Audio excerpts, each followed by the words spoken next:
Experience using technology in the classroom. That was the name of this session, and it made me scratch my head a bit because the first thing I thought was the classroom, and I'll explain to you why, or let the pictures explain why. And this comes April next year here in the UK. Well, is that your idea of a classroom? That's one of our schools, what we're currently building now. And in the cafe, the heart of the school, that's where the students meet, they interact, they can continue their studies. And students actually prefer that as their learning space. Then is this your idea as a classroom as well, or does it look more like an office and a workplace? But again, another space where students and teachers can interact, work together, so building the idea of teamwork and that sort of thing. Then you have breakout spaces where students can work in groups, a lecture theater, just like this one. Students can work individually. And then this idea that there are no dead spaces. Every space is a potential learning space. And well, that bit about computers housed in study boxes, let's move a bit forward and think every student has a tablet PC as well. And they're connecting to the learning portal. And that's the bit I'll spend most of my time talking about the idea of our learning portal to facilitate this. And after we move from the idea of not necessarily having classrooms in the traditional sense, let's talk about the timetable. How about we get rid of that as well? Because some students prefer to do maths in the morning, some prefer to do maths in the afternoon, etc. And can't that be a bit more flexible and built around the students' needs as opposed to what's more convenient perhaps for teachers, okay? If we put those things into context or take that as an approach, then I would say welcome to Kunskapsskolan. Welcome to the Learning Schools Trust, a charity in the UK sponsored by Kunskapsskolan. Kunskapsskolan is a Swedish company. Key bits I'll focus on really, it's a model of education focused on personalized learning and a pupil-centered approach to teaching. We have at the moment in the Learning Schools Trust 3, soon to be 4 schools that we're working with in the UK. We've opened a school in New York, and next year we open a schools in India as well, all based on the same vision that I've put forth here. Want to be outstanding schools, but through personalized learning and clear goals. And sticking to our core values, and you'll see how this starts fitting into the maths, the idea that all people are different, we have different learning styles, etc. We learn in different spaces, times. Success depends on clear and challenging goals, and particularly I think for this session, the idea that we educate for life. And part of educating for life is, yes, you need the piece of paper, so yes, we do have to help you for the school-based maths, but there's also the real world that we can prepare you for as our focus. Keeping with our core values in terms of our operational plan and future thinking, 2 core strands that I'll focus on, the idea that we exploit technology to maximize learning, and also that we're preparing people for the job market in the 21st century. That's what guides all of our thinking. So it's really more the idea of blended learning is what I'll talk about, a mix of the face-to-face in the school and also the online experience. From a mathematics perspective, what do we want to achieve? Well, we want to develop effective problem solvers and develop those general attitudes, the transferable skills as well as the content skills to pass the exam is what we're interested. And looking at that idea of 3D assessment, developing effective learners, so your metacognitive skills, learning to learn, etc., as well as the problem-solving skills and content. This is a big one, quite complicated, but, well, and there's a lot going on there, perhaps too much, but really the model is based on that idea that students set goals, and I'll show you how you can do that with it using the portal. Then they go through a sequence where they can learn virtually, or if the computer stuff is not working, we can schedule lectures in school for those students. They have dedicated sessions where they can practice the maths that they need to practice, and they can do that working in small groups or with their friends or individually. And then a key bit really is that idea where the third part where we're saying to show, and it kind of deals with the role from alpha predicament that some of us might have. Students, they will be doing school maths because that's what comes up in the exam. But the key bit is, well, after you've done that maths and you need to sit down with me and have a conversation, and I'll say, how did you get that answer again? And why did you do this? And I'll pick your brains. And if you can't convince me that you really get it, well, I'm sorry, you need to go back to the drawing board, or we need to work to make sure that you get the conceptual understanding. It's not enough to just show the answer. We're interested in the thought process, and we talk about that. One of the things I really like about when I visited our schools in Sweden is that one of the students, I'll never forget, she said, my teacher teaches me how to think. That's what I love the most, and we stick with that. And also, you'll see that picture with the labs and communication sessions on the right-hand side. That's where we can get that rich learning, the stuff, and the labs with Mathematica, et cetera, because it's built in within our model for face-to-face learning. Continuing, that's the learning portal. We build it pretty much from scratch. It is similar to a VLE, virtual learning environment. And as you can see, it's actually the entire curriculum, not just maths, but I'll focus on the maths bit for today. The portal, it has all your learning resources. It has your objectives, your criteria.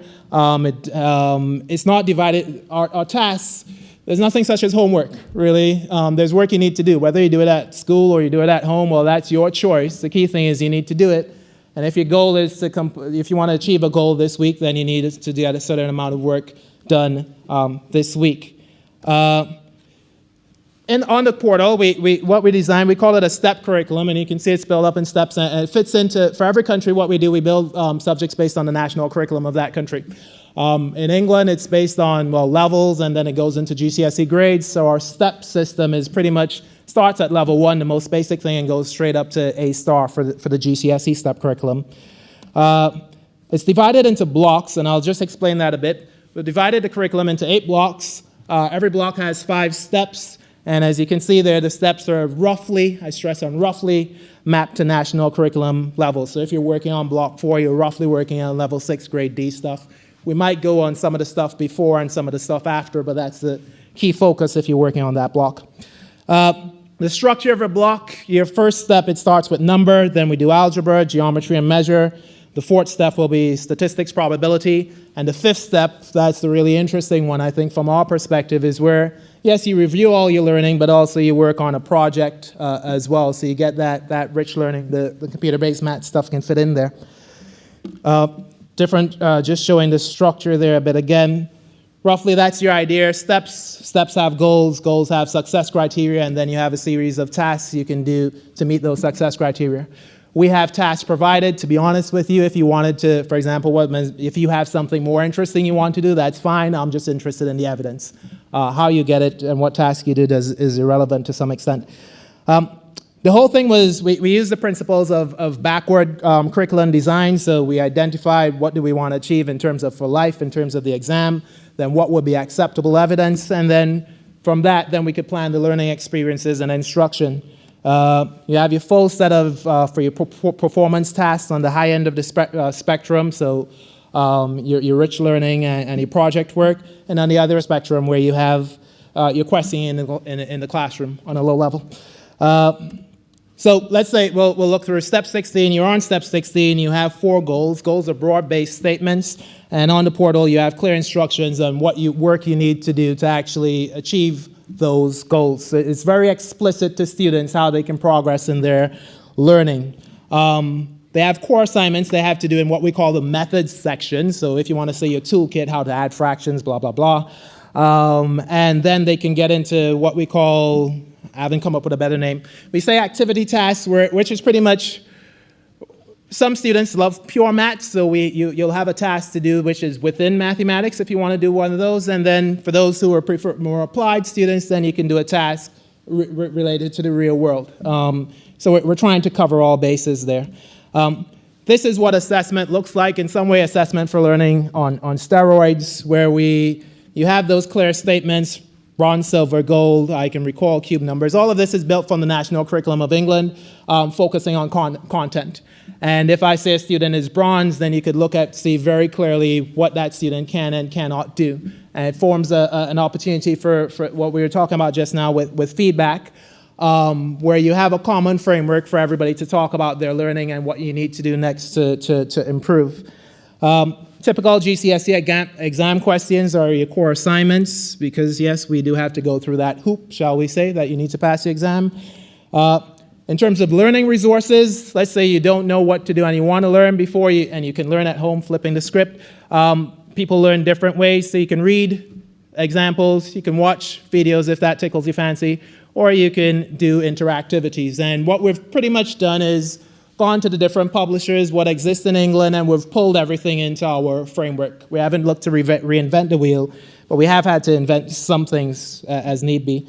The online text, it works quite nicely if you have a tablet to move around and you can go through. Read examples. Matt's Watch, if you're a teacher, you'll be familiar with this, so it does have those video lessons you can use. Khan Academy, you can use that. So it's the whole thing mapped to the English curriculum is what we've done, really. And then we have these bits where we've pretty much, well, if you want to call it a mashup, we've taken things that exist already. We've gotten permission from the publishers to repurpose it and add on our own bit to it. And the really nice bit about this, I think, is that the interactivity comes where the video will automatically pause, for example, and ask you to take notes, or it will pop up and ask you questions. Practice tasks with the answers, so you don't have to wait for me to tell you if it's right. The other reason for doing these things, you might think with all this technology, is that sometimes technology fails. So what we've built is something that whether the technology is there or not, you still have a paper version that you can possibly work with and move forward on. These are some of the application tasks. If anybody here from Pearson is around, you'll probably recognize this. This is from their Level Up product. It has some nice activities. So working simple problems, but more in a real life context. This is another one from that product. So internet shop linking Matt's to business skills. So you have that interactivity you can work with. And that's something, again, it's linked to our criteria. You've probably seen all the criteria I've shown you so far as content. Yes, we do have process criteria as well and this is a work in progress. It's not fully developed that we can actually see how you're developing your process skills. This is another one. This is one I developed where that's me as a robot talking. And actually goes through things step by step, and then it pauses. It's basically trying to simulate what a teacher would have done with questioning. So it will pause, it'll ask you a question, you'll put it in, and then based on what you do, it will branch out to continue. Exam papers where you have the solutions you can go through. So overall, a rich set of resources there that you can use to learn your way. And you know how you will be assessed, and you can do self-assessment, you can do peer assessment based on the criteria that are there. Parents at home, they can work with students and do that assessment. Every step looks the same. So once you get the idea of how it works, well, pretty much you can flow through the whole thing in terms of design. This is what Ofsted thinks about it. I'll let you read that. So you can see, so far government, and what excited me about this is that these comments were made in our old building without kids having all the tablets, etc. So I'm quite excited when they come back to view us in April, when we have all the kit, what they'll say then. But already an impact. And the other impact I can say we have, we're working with state schools, by the way. Challenging schools, etc. is what we've gone into. One of the schools, we got 58% A star to C in Maths this year. The current year 9s, which are the first set of students that started with this program, right now we're clocking 77% on track to get the A star to C in Maths. That's without the building for the spaces. That's without everybody having the tablet. So I'm quite excited about what happens next. Just to finish off, remember I talked about the projects, and I think this model, it fits in really nicely with everything everybody's been talking about before. When I was building this, I took PISA as my benchmark, and that idea that we start with real life problems, we create we convert them to a mathematical problem, come up with a mathematical solution, and then think how that applies to the real world. To a large extent, what we've done is the stuff teachers would have traditionally done in a school, teach long division, etc. Let's face it, you'll be assessed on it, and that's not going to change anytime soon. What we've tried to do, and it seems to be working, is we've shifted that to the computer stuff and trying to simulate what teachers might have traditionally done using computers, so that we actually have more time to spend on the interesting stuff in the face-to-face lessons in the school. So the issues of teachers not having time, etc., is effectively removed. You have time to do anything you want. The challenge is really your creativity. And it's really based on this idea, I think this was highlighted, where these are some of the uses of technology that we can get in for formulating problems, employing problems, etc. And just to finish off on this bit, this is what Ofsted said when they were, in terms of the face-to-face lessons. So you can see, hopefully you'll see, it's kind of what's happening using the online and the self-guided study. It's kind of coinciding with what's happening face to face so that you can get the ideas, and then in school you can actually talk about the ideas, look at those ideas in different contexts and consolidate your learning. And that key bit about those, the students are actually learning from each other, and we're there to facilitate it. Okay, thank you. Sure.